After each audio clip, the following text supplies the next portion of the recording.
I swore I'd never come back here. Not after everything that happened. Not after the nights I lay awake, replaying words I couldn't take back, and silences that hurt more than shouting ever could. But there I was again, standing across the street from the building, keys heavy in my pocket like they'd been waiting years for this moment. The place looked smaller than I remembered. Same brick facade, same narrow windows, same dull glow spilling from inside like it was pretending nothing had ever happened there. I used to think time changed places. Turns out, places just wait. I told myself this was practical.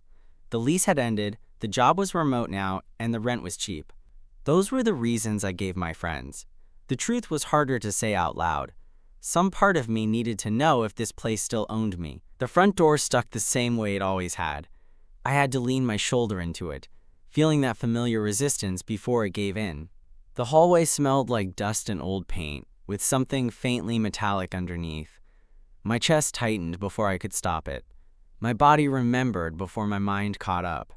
This was where I'd learned how easily love could turn into permission, where wanting someone became a slow erasure of myself. Back then I'd been 25, and convinced intensity meant intimacy. I mistook being chosen for being valued. I climbed the stairs slowly, each step creaking under my weight. Halfway up, I almost turned around. Not because I was scared, because I wasn't sure I deserved to feel anything about this anymore. The apartment door was at the end of the hall. Same number, same chipped paint near the handle where his keys used to scrape. I hovered there, hand raised, like knocking would somehow change the fact that I was alone now. Inside, the space was emptier than memory had left it. Sunlight cut across the floor, catching dust in the air. The walls felt closer, but quieter too. No tension humming under the surface, no unspoken rules. I walked through the room slowly. The kitchen where we'd argued in whispers, the living room where apologies were offered too late, and the bedroom where I had learned how silence could feel like punishment. I stopped by the window and looked down at the street. A couple passed below, laughing, bumping shoulders. I didn't envy them. I just noticed how easily they occupied their own space. I thought about Kieran without meaning to, the way his name still carried weight, even now. We hadn't spoken in years, but his absence had shaped everything that came after. Loving him had broken me, but staying silent afterward had done its own kind of damage. I set my bag down and sat on the floor, back against the wall. For the first time since I arrived, I let myself breathe fully. No performance, no apology. Just air filling my lungs in a room that once took too much from me. I didn't come back to fix the past. I came back to see if I could exist here without shrinking. And as the light shifted across the floor, I realized something quiet but important was happening. The place hadn't changed, but I had. And for the first time, that felt like enough. I slept on the floor that first night, not because I didn't have a bed. There was one, freshly assembled, neutral, unclaimed, but because I didn't trust it yet. Beds remember things, floors don't. I lay there, staring at the ceiling, listening to the building settle around me, every distant footstep making my muscles tense before I could remind myself I was safe. Morning came quietly, pale light through the curtains, traffic humming awake below. For a moment, I forgot where I was. That half second of peace before memory clicked back into place almost made me laugh. Almost. I made coffee in the tiny kitchen, the machine sputtering like it always had. Same counter, same outlet that only worked if you held the plug just right. Muscle memory kicked in, and that bothered me more than anything else. My hands knew this place too well. They moved like they were back in a life I'd sworn was over. While the coffee brewed, I leaned against the counter and let my thoughts wander where I'd been trying not to send them. To Kieran. To the way mornings used to start with his weight behind me, his chin on my shoulder, both of us pretending we weren't already tired of trying. I used to think love was supposed to feel like pressure, like something you earned by enduring. I carried my mug into the living room and sat on the couch, watching steam rise. The silence felt different now. Back then, it had been loaded, sharp, waiting to turn on me. Now it was just quiet, neutral. It didn't ask anything of me. Later, I went out to buy groceries. The corner store was still there, still run by the same older guy who never remembered my name but always remembered my face. He nodded at me like I'd just been gone for the weekend, not years.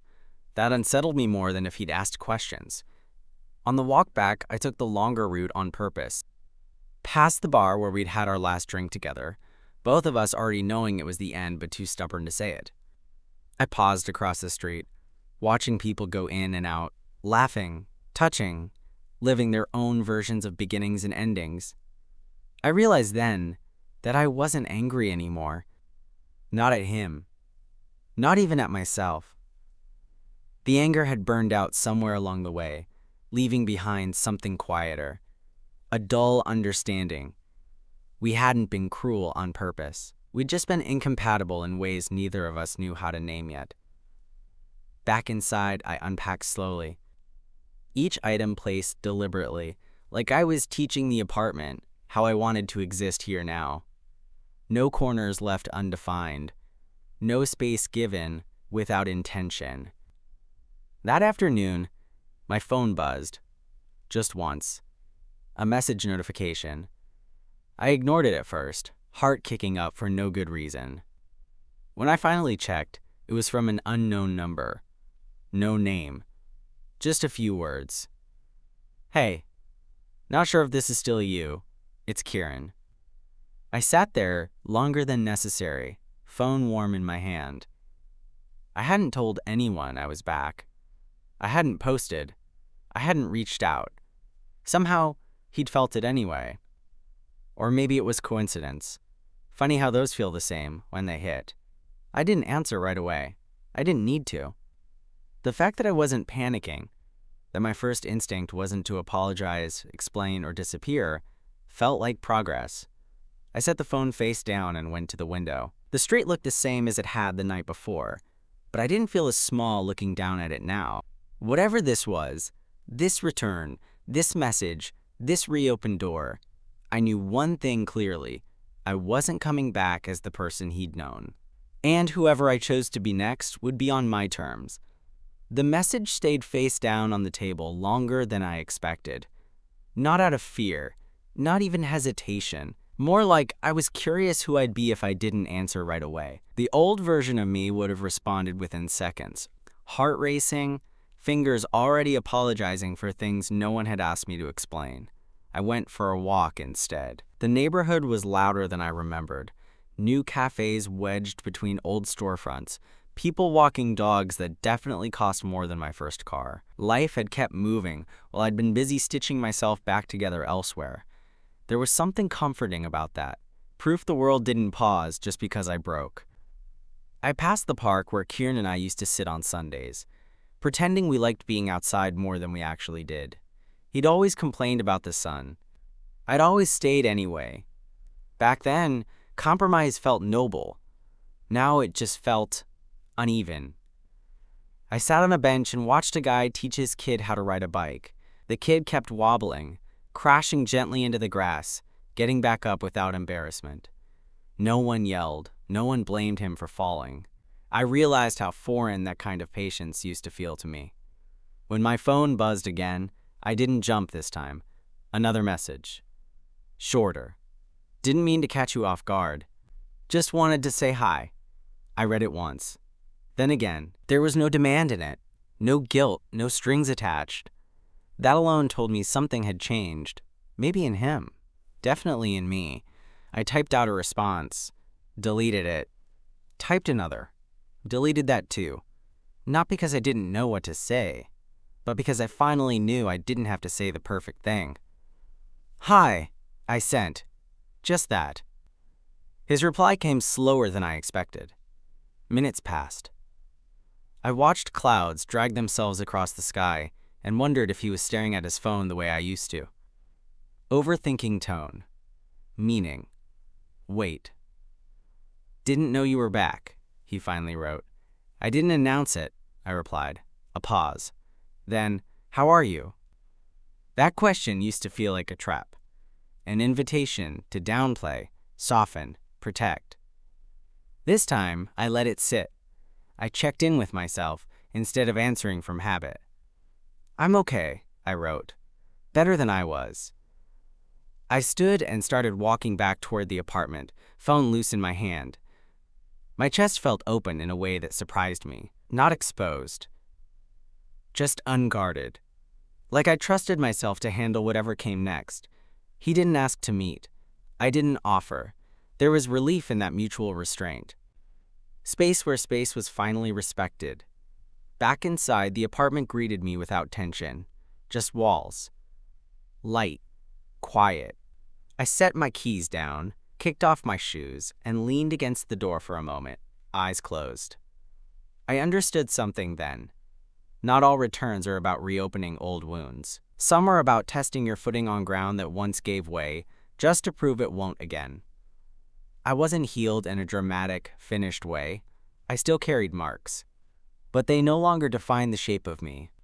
And as evening settled in, soft and unremarkable, I felt a calm certainty take root.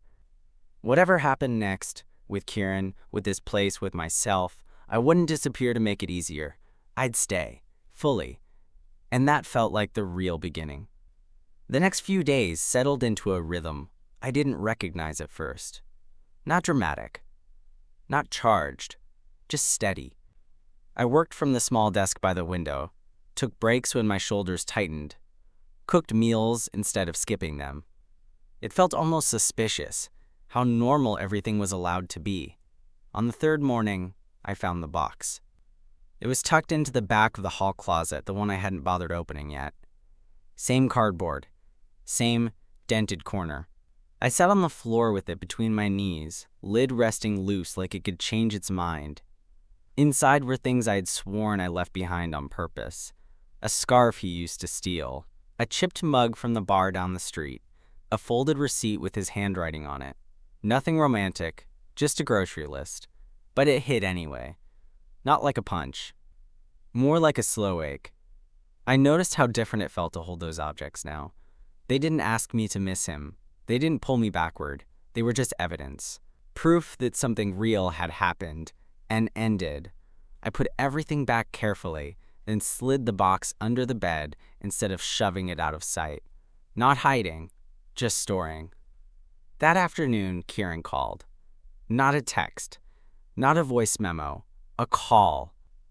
My phone vibrated on the desk while I stared at the screen, his name lighting it up like it still had permission.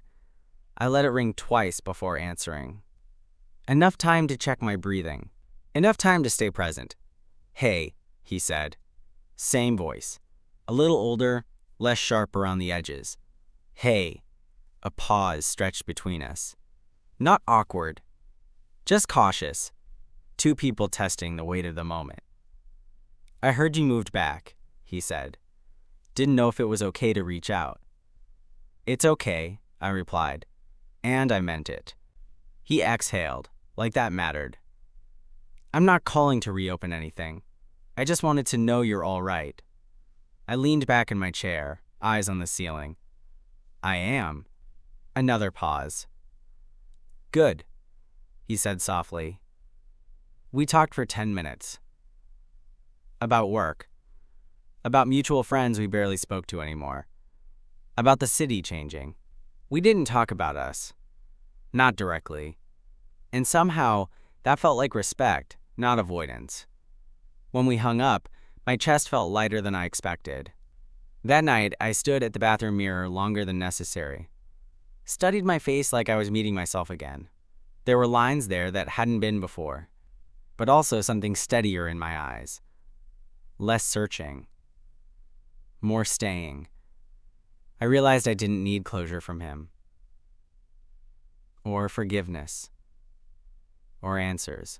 What I needed, what I'd finally given myself, was permission to exist without negotiating my worth. I turned off the light and walked back into the living room, the apartment wrapped in quiet. Not the old quiet, a new one. One that didn't demand anything. I wasn't done healing. I knew that. But I was done running. And as I settled into the couch, letting the night come gently instead of bracing for it, I felt the shift complete itself. This place hadn't broken me after all. I'd just arrived here, unfinished. And this time, I planned to stay. The knock came on a Thursday evening just after sunset. I knew the sound immediately, not because it was distinctive, but because my body reacted before my mind caught up. A quiet, measured knock. Not impatient, not tentative either. I stood still in the middle of the living room, heartbeat steady but alert. I hadn't invited anyone over. I hadn't even told anyone I was fully settled yet. For a brief moment, I considered not answering. Not out of fear, out of choice. That alone felt new.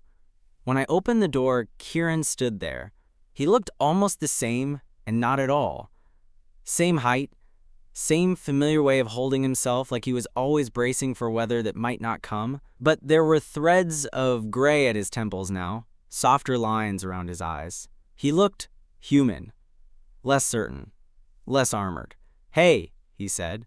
"Hey." We stood there a second too long, the hallway light spilling between us like a boundary neither of us rushed across. "I was in the neighborhood," he said. "Not an excuse. Just information. Didn't know if you'd want company." I stepped aside. "You can come in."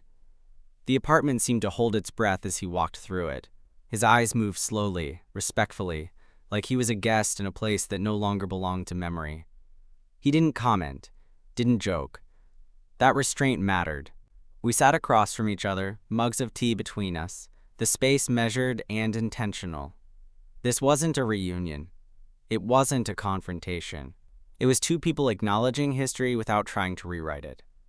"I didn't handle things well back then," he said finally. Not dramatic, not self-punishing, just honest. "I thought needing someone meant losing myself, so I pushed. And you took it," I nodded. "I thought staying quiet meant being understanding." A small, rueful smile crossed his face. "We were bad at being honest." "Yes," I said, "but we're better at it now." The silence that followed felt earned. He looked around once more before standing. "I won't stay long. I just wanted to see you. See this version of you." I walked him to the door. Neither of us rushed. Neither of us lingered too long either. "I'm glad you came back," he said. "Not here, just back to yourself." I met his eyes. "Me too." When the door closed behind him, I didn't lean against it.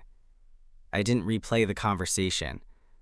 I just stood there, breathing, feeling the ground solid beneath my feet. Later that night, lying in bed, I finally trusted enough to sleep in. I understood something with quiet clarity. Healing wasn't about erasing the people who shaped you. It was about meeting them again without giving them the power to define you. I hadn't returned to prove I was unbreakable. I'd come back to prove that even broken things could be held gently, by themselves first. As sleep settled over me, soft and unforced, I felt no pull backward. Only the steady sense of moving forward, exactly as I was. The days after Kieran's visit didn't unravel the way I half expected them to. No emotional hangover. No late-night spirals. Just a faint awareness. Like a bruise you only feel when you press on it. I went back to work, back to my routines, back to myself, with a little more patience than before. On Saturday morning, I decided to do something I'd avoided all week. I went through the neighborhood properly. Not passing through, not skirting memories. I walked slowly, letting myself notice what was actually there now, instead of what used to be. The bookstore on the corner had closed, replaced by a small bakery that smelled like citrus and butter. I went in, ordered coffee, sat by the window. No ghosts followed me inside. No sudden sadness hit. I just drank my coffee and watched people live their lives. That felt like progress. Later, back at the apartment, I rearranged the living room. Nothing drastic. Just moving the couch away from where it used to be, angling the chair toward the light instead of the wall. It was a small act, but it felt symbolic. I wasn't recreating anything. I was choosing. In the afternoon, my phone buzzed again. Not Kieran this time. A name I hadn't seen in years. Noah. An old friend. Someone who knew me before everything went sideways, but never saw me at my worst. "Hey," the message read. "Heard you're back in town. Want to grab a drink sometime?" I smiled before I could stop myself. Not because of romance, not because of distraction, because the idea didn't feel loaded. It felt open. Yeah, I typed back. I'd like that. We set a day. Nothing dramatic, just a plan that existed in the future without demanding I become someone else to meet it. That evening, I cooked for myself properly for the first time since moving in. Music playing low, windows cracked open. I ate at the table instead of the couch. Small, deliberate choices that added up to something steadier. Before bed, I stood at the window again. Same view, same street. But I didn't search it for meaning this time, I just let it be what it was. I realized then that returning here hadn't been about testing my strength against old pain. It had been about learning how to stay present without bracing for impact. How to let history exist without dictating the next move. I wasn't closing a chapter. I wasn't opening one either. I was somewhere in between, writing slower now, with intention. As I turned away from the window and switched off the light, a quiet certainty settled in. I didn't need to be rebuilt. I wasn't something that had failed. I'd bent. I'd learned. And now, finally, I was standing where I chose to stand. That was enough. For tonight. The night I met Noah, it rained in that thin, indecisive way that never fully commits. I almost took it as a sign to stay in, to keep things contained. But I went anyway.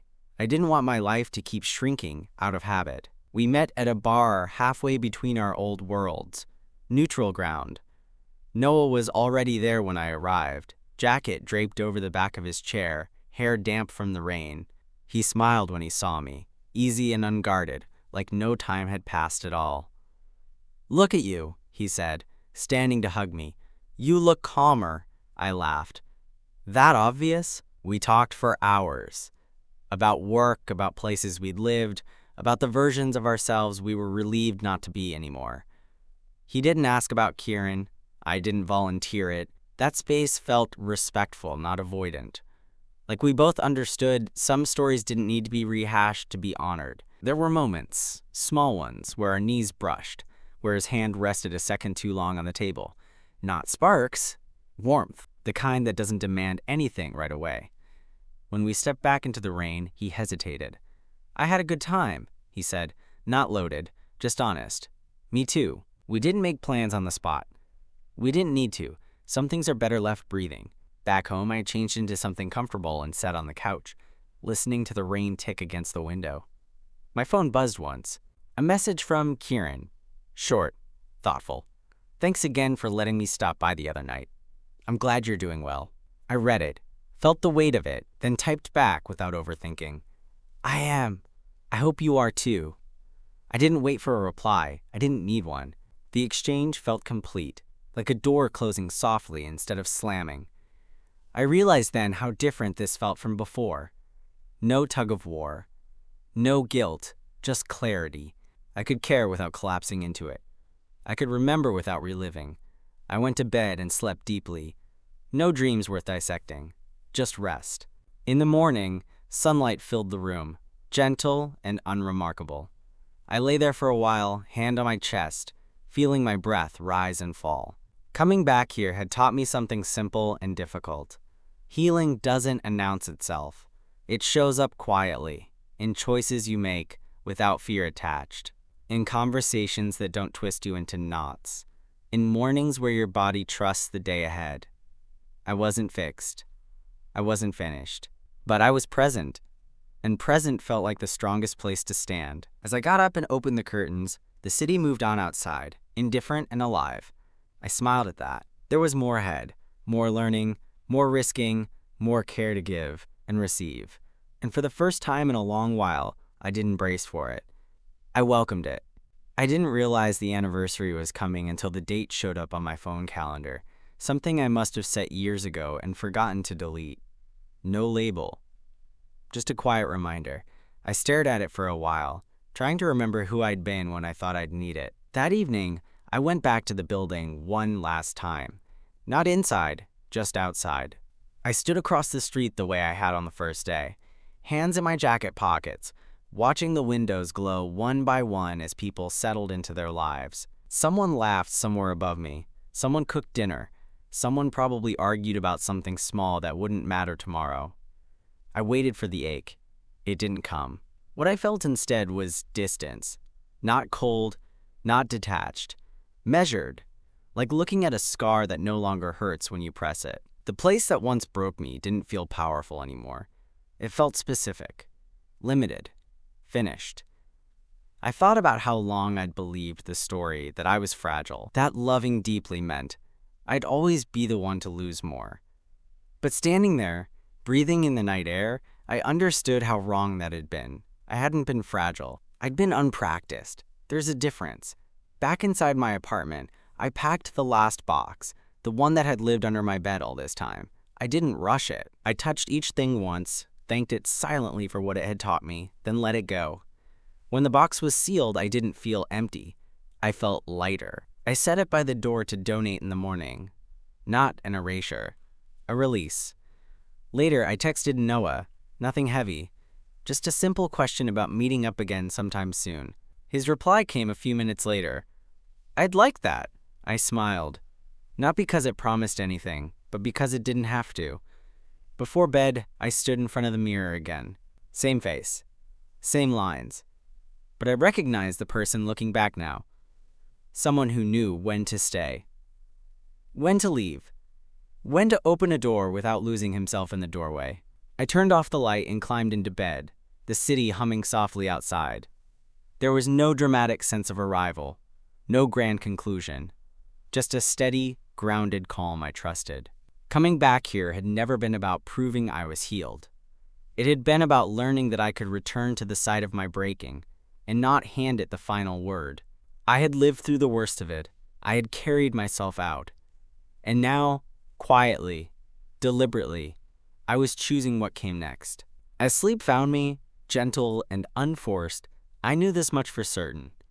I wasn't the person who'd been broken here anymore. I was the one who came back and stayed whole.